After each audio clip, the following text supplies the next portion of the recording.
निभाई थी और वो आंदोलन, वो चिंगारी ऐसी निकली कि लास्ट में जाकर के आजाद भारत का रूप हमने देखा। और विडंबना की बात है कि इस आजाद भारत में जो आजादी के पहले का स्टेशन रहा है, जहां हमारे क्षेत्र के कम से कम 3 दर्जन से अधिक सैलानियों ने इस भूमि को आजाद कराने के लिए रेल का ट्रैक उखाड़ा था, आज उसी आजाद भारत में हम अपने स्टेशन को बहाल करने की मांग कर रहे हैं। ये बहुत ही विडंबना की बात है। साथ ही इसी कड़ी में हम अपने जनपद से पधारे हुए माननीय सांसद श्री सनातन पांडे जी का आभार व्यक्त करते हैं, जो आए और आकर के हमारे इस नगर पंचायत की समस्या को सुनने का प्रयास कर रहे हैं। और हमें ऐसी उम्मीद है, हम आपसे मांग भी करते हैं कि हमारी समस्या जब तक सदन तक नहीं पहुंचेगी, हमारा मांग माना नहीं जाएगा। और आपके माध्यम से इस नगर पंचायत तथा इस नगर पंचायत के परिक्षेत्र की जनता की तरफ से ये मांग करते हैं कि आप हमारी मांग को सदन तक पहुंचाएं, ताकि हमें जो हमारी सार्थक मांग है, हमारा स्टेशन बहाल हो और हम पूर्व की स्थिति में आए। धन्यवाद। साथियों, अरविंद पांडे ने मांग किया कि नेताजी हमारे वेटर को वहां सदन में उठाइए। चलिए, इसी कड़ी में हम सीधे रमेश्वर नाथ तिवारी जी को मंच देते हैं। रमेश नाथ तिवारी जी।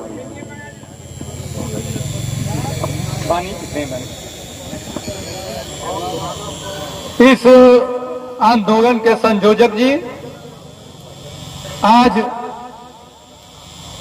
आमरण अनशन पर बैठे हुए भाई लक्ष्मण पांडे जी, संचालन कर रहे क्रांतिकारी नेता ओम प्रकाश कुंवर मनु जी, नगर पंचायत रेवती के अध्यक्ष प्रतिनिधि और बांसडी विधानसभा क्षेत्र के नेता कनक पांडे जी, आज जिनके नेतृत्व में धरना हो रहा है अरविंद पांडे जी, अरुण तिवारी जी, बीजन चौबे जी, डॉक्टर विश्राम यादव जी, संजय मिश्रा जी, विवेश तिवारी जी, विजय ओझा जी, पप्पू पांडे जी, हैप्पी पांडे जी, सुधाकर पांडे जी, अरुण पांडे रोहिया जी, त्रिकालपुर के पूर्व प्रधान ददन पांडे जी और तमाम साथी जो यहाँ पे हैं, जिनका नाम मैं भूल रहा हूँ, सबको संबोधित करते हुए माननीय सांसद महोदय, सबसे पहले मैं रेवती की सरजमी पे आपका हार्दिक स्वागत करता हूं, अभिनंदन करता हूं और आभार भी प्रकट करता हूं कि आपने यहां की समस्याओं से रूबरू होने के लिए हमारे बीच में पधारे। एक बात मैं कहना चाहता हूं, सांसद जी मेरी बात को ध्यान से सुनिएगा।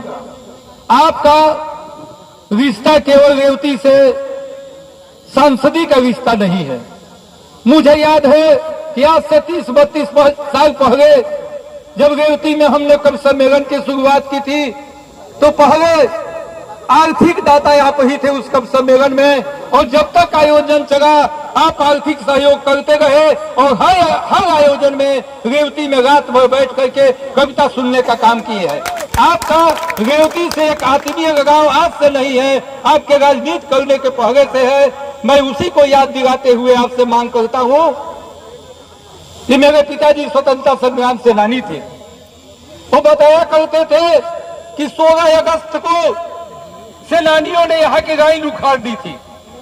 मेरा जन्म उस समय नहीं हुआ था, लेकिन 80 साल बाद 16 या 17 जो भी हो, 15, 16, 17 जो भी हो, पखवाड़ा चल रहा था, उसमें राइन उखाड़ दी गई थी। और 80 साल के बाद हम अपने आंख के सामने राइन को उखड़ते हुए देखा। यहाँ बताइए, उस समय सेनानियों ने अंग्रेजों भारत छोड़ो के नारे के साथ राइन उखाड़ा था। इस सरकार ने किस नारे के साथ राइन उखाड़ना शुरू किया कि तुम सुगेवनपुर जाओ, तुम सहतवार जाओ ट्रेन पकड़ने के लिए। अमृत महोत्सव चल रहा है, जोर शोर से ढिढोरा पीटा जा रहा है, कहा जा रहा है कि अमृत महोत्सव में हर स्टेशन का उद्धार होगा, हो भी रहा है। फिर रेवती को क्यों नेस्ता नाबूद करने पर तुला गया है, ये मैं पूछना चाहता हूँ। माननीय सांसद जी, आपका समर्थन है, यहाँ आंदोलन हो रहा है, लेकिन बिना दिल्ली को जगाए, बिना रेल मंत्री को जगाए ये मांग पूरी नहीं होनी है। मैं कहूंगा कि आप दिल्ली में लॉबिंग करें और अधिक से अधिक सांसदों को लेकर के माननीय रेल मंत्री से मिले, यहाँ की व्यथा, यहाँ की कथा उनके सामने कहे और कहे कि ये मांग केवल स्टेशन की मांग नहीं है, ये मांग एक सेनानी के साथ जुड़ी हुई आदर और सम्मान की वापसी की मांग है। इससे हमारा भावनात्मक संबंध है इस स्टेशन से।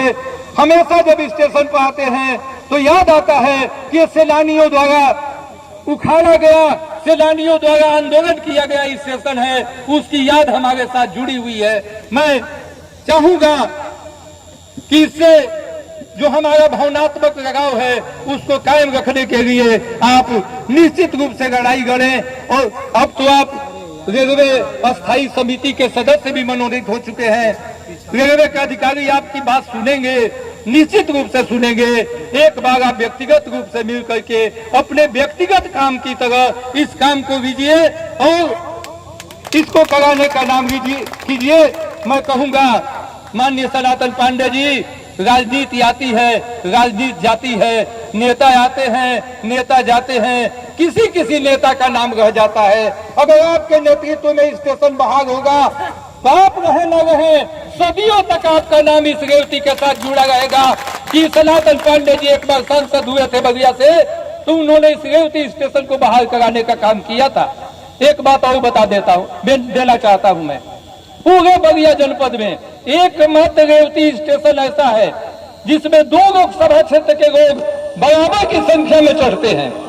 बलिया लोकसभा और सलेमपुर लोकसभा, ये दोनों का सेंट्रल स्टेशन है।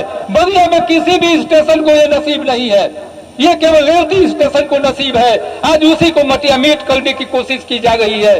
जितना दायित्व सलेमपुर के सांसद रमाशंकर विद्यार्थी जी की है, उतना ही दायित्व बलिया के सांसद सनातन पांडे जी की भी है। आप दोनों लोग मिल करके और निश्चित रूप से इस काम को कराने का प्रयास कीजिए। अगर ये काम होता है तो हम आपका अभिनंदन तो करेंगे ही, आपके नाम की चर्चा सदियों तक रहेगी यहाँ पे। इन्हीं शब्दों के साथ मैं बाहर से आए हुए तमाम नेताओं का एक बात और कहूंगा, ये आंदोलन किसी पार्टी विशेष का आंदोलन नहीं है। मैं तो लखनऊ था, लेकिन वहां से देख रहा था जी जान से सभी पार्टियों के लोग अपनी लड़ाई मान करके इस आंदोलन को लड़ रहे हैं। कोई पीछे नहीं हट रहा है। सारे मतांतर भुला करके, सारे राजनीतिक मतभेद भुला करके सभी लोग एक साथ इस मंच पर आकर के इस लड़ाई को लड़ रहे हैं। आप भी इस लड़ाई में अपना योगदान करें। और एक बार मैं पुनः आपका हार्दिक स्वागत करता हूं, अभिनंदन करता हूं और सभी साथियों का जो यहाँ खड़े हैं, जो आंदोलन में रात दिन अनवरत लगे हुए हैं, उनको साधुवाद देते हुए अपनी बारी को विश्राम देता हूं। धन्यवाद। जय हिंद। हमारी मांग पूरी हो। साथियों, आंदोलन